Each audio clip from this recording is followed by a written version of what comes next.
బెదిరిస్తూ ఉన్నాడు. ఉద్యోగస్తుల్ని, పోలీసుని ఏదైతే వాళ్ళ వంశీ గారి కేసులో గన్నవరంలో ఒక దళిత సోదరుడిని కిడ్నాప్ చేస్తే వాళ్ళ కుటుంబ సభ్యులు పెట్టినటువంటి కేసుకి పోలీసులు విచారణ చేసి అతన్ని అరెస్ట్ చేస్తే దానికి పచ్చి అబద్ధాలు మాట్లాడుతున్నాడు ముఖ్యమంత్రి, మాజీ ముఖ్యమంత్రి జగన్మోహన్ రెడ్డి గారు. ఏం మాట్లాడుతూ ఉన్నాడు ఆయన? పోలీసులు తొత్తులుగా వ్యవహరిస్తూ ఉన్నారు, వంశీ ఏం తప్పు చేయలే, అందంగా ఉంటాడు కాబట్టి అరెస్ట్ చేశారు. ఏంటి అందం? ఏం మాట్లాడుతున్నాడో అసలు అతని మనిషా లేకపోతే ఏంటో అర్థం కాదు. సప్త సముద్రాల అవతల ఉన్నా రిటైర్ అయిపోయినా తీసుకొచ్చి నిలబెట్టి కొట్లో తీస్తాడు. ఎవరు కొట్లో తీస్తారు? నిన్ను కూడా తీశారు కొట్లో. 151 మంది ఎమ్మెల్యేలు ఉంటే నేను 11 మందిని ఒడ్లోడు తీసి నుంచోబెట్టారు. నువ్వు అసెంబ్లీకి వెళ్ళాలంటే భయం. రేపు పొద్దున అక్కడ మీరు చేసినటువంటి తప్పిదాలన్నీ అక్కడ అధికార పక్షంగా మేము అడిగితే సమాధానం చెప్పలేవు కాబట్టి ఇవాళ నీకు అసెంబ్లీకి వెళ్ళి మాట్లాడతాక భయం. ఇప్పుడు ఏదో కావాలని చెప్పి రాద్దాంతం నిన్న వెళ్ళి మిర్చి ఆడికి వెళ్తాడు గుంటూరులో. మిర్చి ఆడికి ఏంటి? మీరు ఎంత ఇచ్చారు రేటు? ఇవాళ పరిస్థితులు ఏమున్నాయి? కేంద్రం కూడా, నేను ముఖ్యమంత్రి గారు కేంద్రానికి దగ్గరికి వెళ్ళి కేంద్ర వ్యవసాయ శాఖ మంత్రి గారితో కూడా మాట్లాడి మరి ఇవాళ ఉన్నటువంటి మిర్చికి గిట్టుబాటు ధర వచ్చే విధంగా ఆయన మాట్లాడుతూ ఉంటారు. నువ్వు ఒక పక్క ఎలక్షన్ కోడ్ ఉంది, కలెక్టర్ గారు వెళ్ళడానికి వీల్లేదని అనుమతులు తీసుకోవాలని చెప్పడం జరిగింది. పోలీస్ అధికారులు చెప్పారు మాకు బందోబస్తు ఇవ్వలేదని చెప్పి ఇంకా మాట్లాడతారు. పెయిడ్ ఆర్టిస్టులను తీసుకొచ్చి అక్కడ రైతులుగా నిలబెట్టి వాళ్ళతో మాట్లాడిస్తారు. ఇదంతా కూడా మొత్తం కూడా వాళ్ళ ప్రజలకు అర్థమవుతుంది వాళ్ళు చేస్తున్నటువంటి డ్రామా, ఐప్యాక్ డ్రామా. మరొక ఐప్యాక్ డ్రామాలు చేయడానికి వస్తున్నారు. మీ డ్రామాలు ఎవరు కూడా నమ్మే పరిస్థితిలో లేరు, ఎవరు కూడా తప్పించుకోలేరు. ఒక ఆయన మాట్లాడతాడు మాకు ఉద్యోగం ఉందా? ఉద్యోగం ఉందా ఏంటి? ప్రజాసేవకు ఉద్యోగం కావాలా ఏంటి? బూతులు మాట్లాడతాకైతే కావాలేమో మీకు.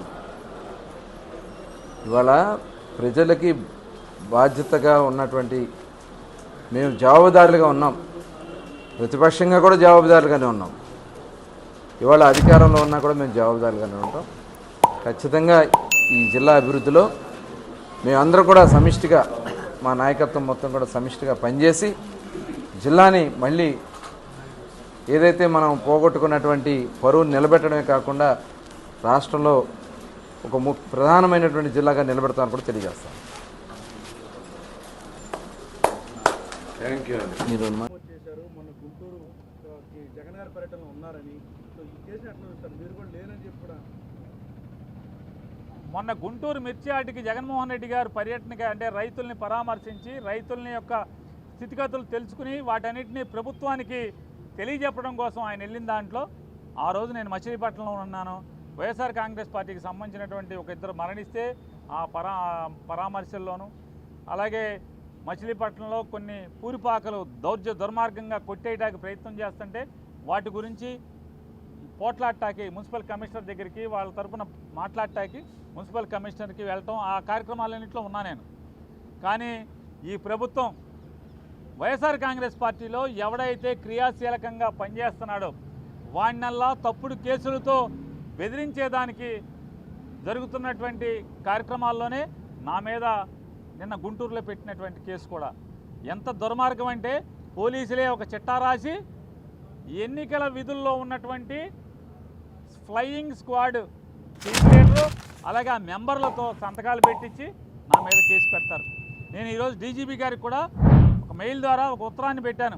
అయ్యా, నీ కింద పోలీస్ శాఖ ఎంత అసహ్యంగా, కిరాతకంగా, దుర్మార్గంగా చట్టాలని తొంగలోకి తొక్కి, మానవ హక్కుల్ని తొంగలోకి తొక్కి, తప్పుడుతనంగా రాజకీయ నాయకుల చేతుల్లో కీలుబొమ్మగా వ్యవస్థ ఎలా మారిందో ఒక్కసారి చూసుకోవయ్యా డీజీపీ గారు అని చెప్పని డీజీపీ గారికి కూడా ఒక గంట క్రితం లెటర్ రాశాను.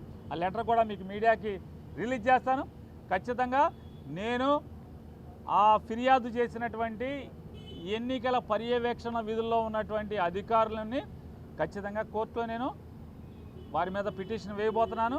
ఖచ్చితంగా నాకు జరిగినటువంటి అవమానం లేదా నాకు జరిగినటువంటి మానసిక హింస ఖచ్చితంగా వాళ్ళని జవాబు చెప్పేదాకా కూడా వారిని వెంటపడతాం అనేది జరుగుద్దని కూడా మీ ద్వారా చెప్తూ, ఇదొకటే కాదు, మచిలీపట్నంలో 50 మున్సిపల్ డివిజన్లో ఉన్నటువంటి కార్పొరేటర్లు కానీ వైఎస్ఆర్ కాంగ్రెస్ పార్టీ నాయకులు కానీ వాళ్ళవి వాళ్ళ భార్యలు కొడుకులు కూతురులు మొత్తం ఫోన్ నెంబర్లన్నీ కలెక్ట్ చేస్తున్నారు.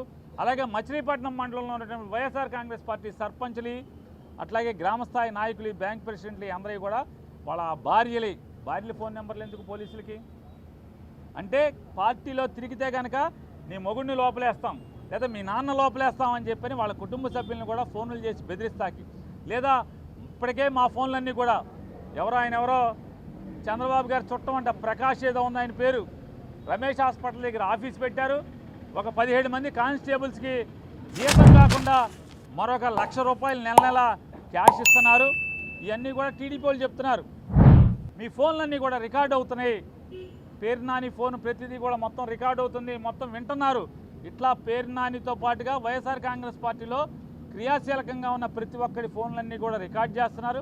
అదొక్కటే కాకుండా ఇవాళ మచిలీపట్నంలో మొత్తం కార్పొరేటర్లు కానీ గ్రామస్థాయి నాయకులు కానీ వాళ్ళ ఫోన్లు వాళ్ళ భార్యలవి పిల్లలవి ఫోన్ నెంబర్లని కూడా ఎస్పీ ఆదేశాల మేరకు, కృష్ణా జిల్లా ఎస్పీ ఆదేశాల మేరకు పోలీసులు కలెక్ట్ చేస్తున్నారంటే అంటే వాళ్ళని బెదిరించడాకా లేదా వాళ్ళ ఫోన్లన్నీ కూడా రికార్డ్ చేస్తాకనేది మాకు అర్థమవుతుంది.